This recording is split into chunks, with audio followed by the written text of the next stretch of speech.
Good evening and welcome to Rupees and Cents, brought to you with the compliments of People's Leasing and Finance PLC.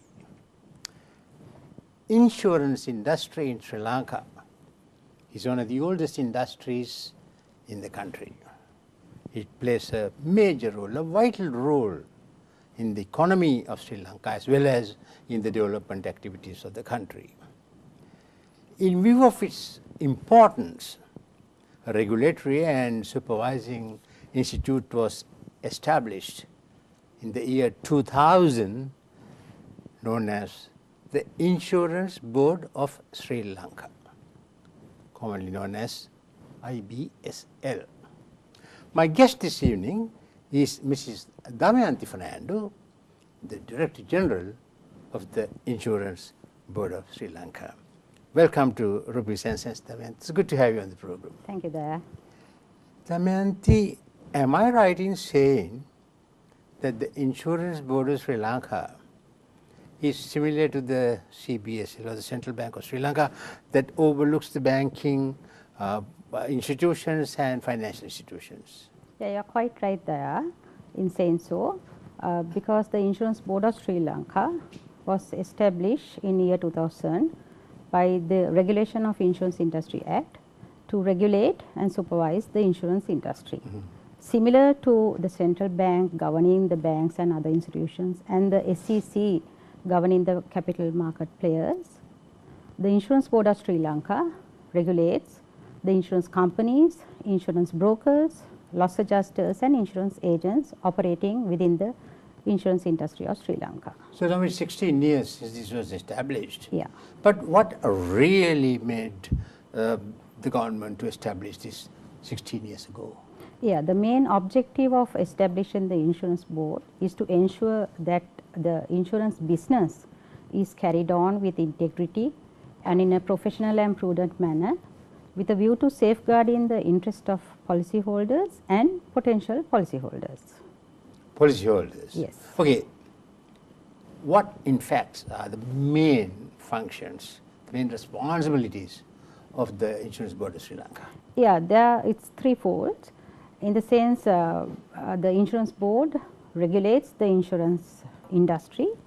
What it means is the board has to ensure that the laws in place are timely and appropriate to the industry in which the business is done, and also the insurance players, if they are non-compliant with the insurance laws and rules and regulations, the board has the authority to take enforcement action. On the other function is the supervision role, where the insurance board acts as the supervisor of the insurance industry. It monitors how market players operate. We get quarterly returns from insurance companies, annual returns, and there is a separate unit called the Supervision Division of IBSL, which examines the returns to see whether the companies are adhering to capital norms and other rules and regulations of the insurance industry. So you're monitoring? We are monitoring to ensure that they are in compliance with the law. That's the second main function that we are responsible for. And the third, from the policyholders' point of view, we are responsible for the development of the insurance sector. So to this extent, we do awareness programs on insurance to make the public aware about insurance, the benefits of insurance, and what should they know about when getting an insurance policy, how to make a claim and so on. So there is a awareness creation also done by IBSL as the regulator. And for this there is a separate unit known as the Market Development and External Unit of IBSL, where awareness programs are carried on at schools, maybe divisional secretariats, and also we do print and electronic media programs to educate the public about insurance and the importance of having an insurance product. So you must be having workshops and We do seminars and seminars. conferences and so on. Yeah. And then you mentioned even for the students. Students as well as the general public. For in divisional secretariat levels, we address the government officers like the Grama Niladaris, the divisional secretariat, other officers,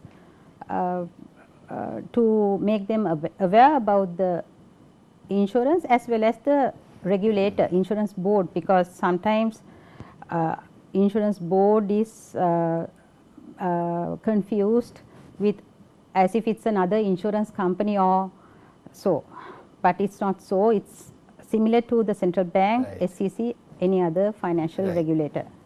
Now, there can be no insurance company or industry without the policyholders. And what are the steps that you have taken or you have been taken to safeguard the policyholders? As I said there earlier, all our rules and regulations aim are like developed with the objective of protecting the interest of policyholders. And also on policyholder grievances, we do under the Act, we are statutorily empowered to inquire into policyholder grievances. And the board is authorized to make an order against an insurance company if it's proved that the claim of a policyholder has been repudiated on unfair grounds. And talking about policyholder protection, we also do have a policyholders protection fund where we maintain, where the insurance board maintains within itself a policyholders protection fund. Monies are credited from a cess levied by insurance companies. So on each policy that a person gets, there's a small percentage that he pays as cess, and this money is credited to the policyholders protection fund. So that's a step taken to take care of the interest of the policyholder. Yeah, in the event if there is a bankruptcy of an insurance company, in order to safeguard such policyholders, the policyholders protection fund will be triggered. Now, we have insurance companies, then insurance brokers, agents, etc. I mean, how closely do you work with them? Actually, very closely. I think, if I may so, I think more than any other financial sector regulator, we work with the regulated with in a very close and consultative manner.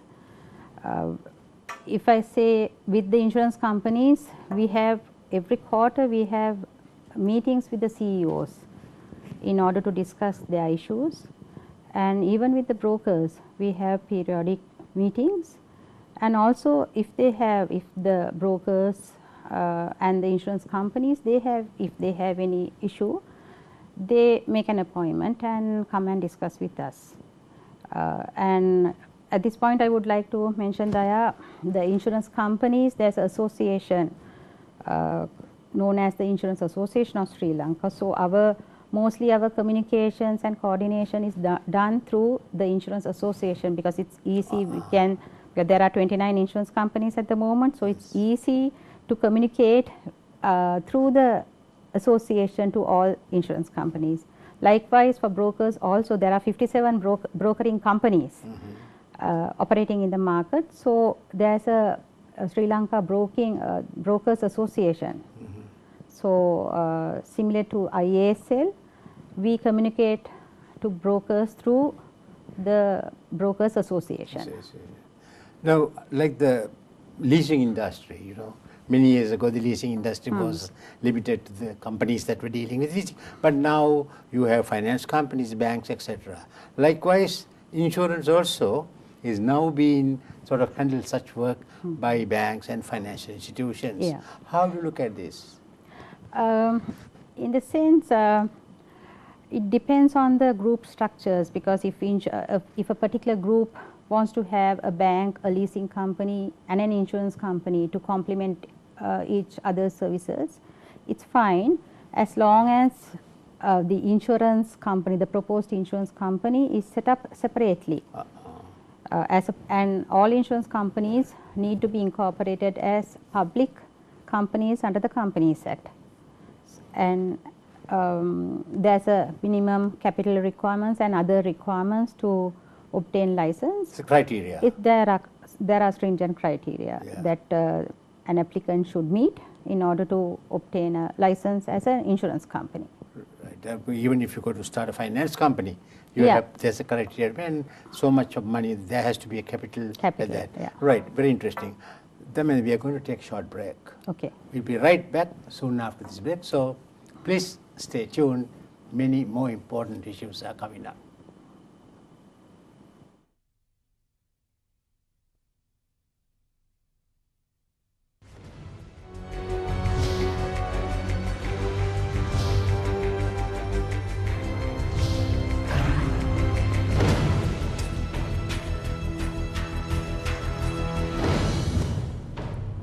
Welcome back. You're watching Rupees and Cents, brought to you with the compliments of People's Leasing and Finance PLC. And I've been talking to Mrs.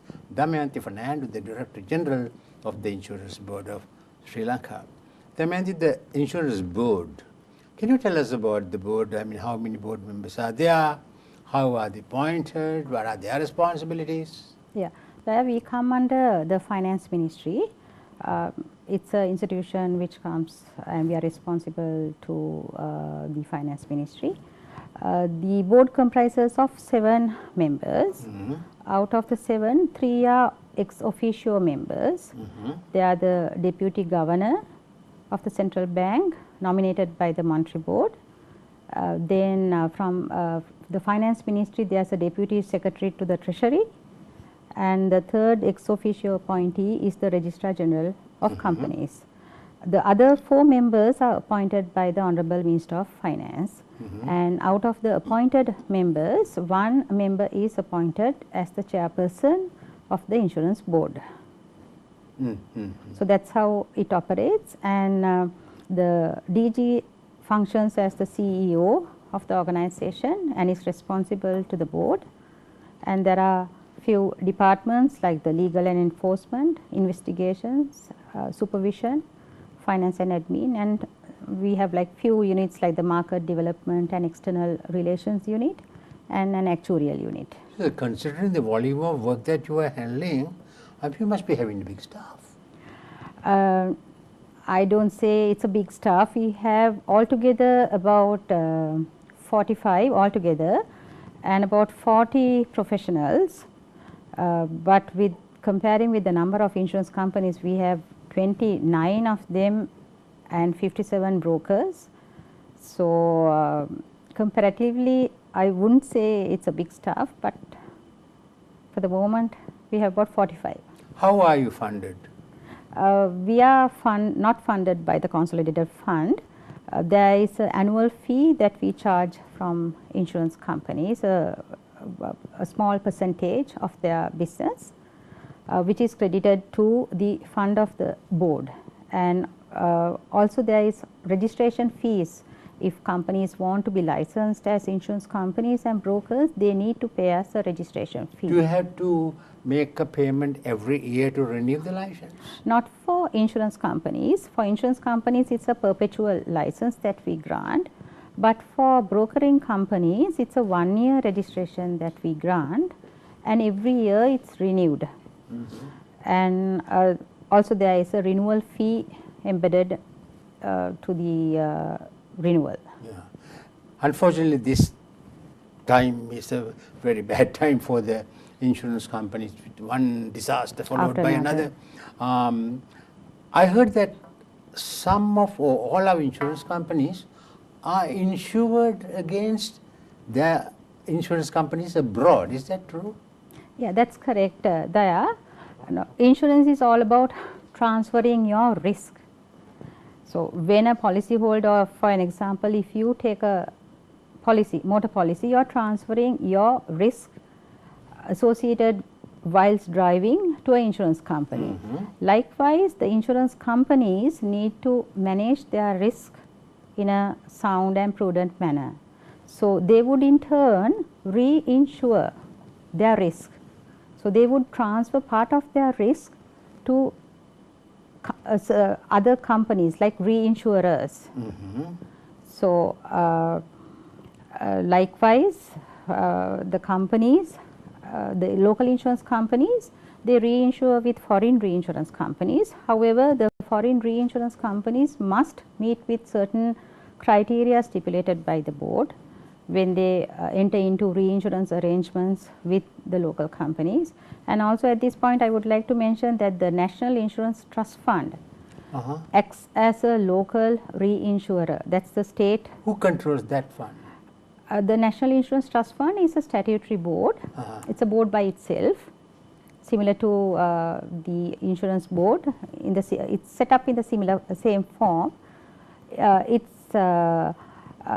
It acts as a national reinsurer, and the law requires, the insurance law requires, if an insurance company reinsure their part of their risk with an outside reinsurance company, a minimum of 30% needs to be reinsured with the National Insurance Trust Fund, and the balance part they can reinsure abroad. However, they may retain a certain percentage of their risk by themselves, depending on the capital and the nature of the risk that they are insuring.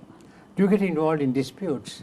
Of course, we do, only with regard to policyholder claim matters. When there are disputes between the policyholders and insurance companies, we do intervene and facilitate a settlement. The Act empowers us to inquire into disputes, whether it be a life insurance or a non-life insurance, and also the board is authorized to, as I said earlier, to make an order against an insurance company if the decision to repudiate is unjust.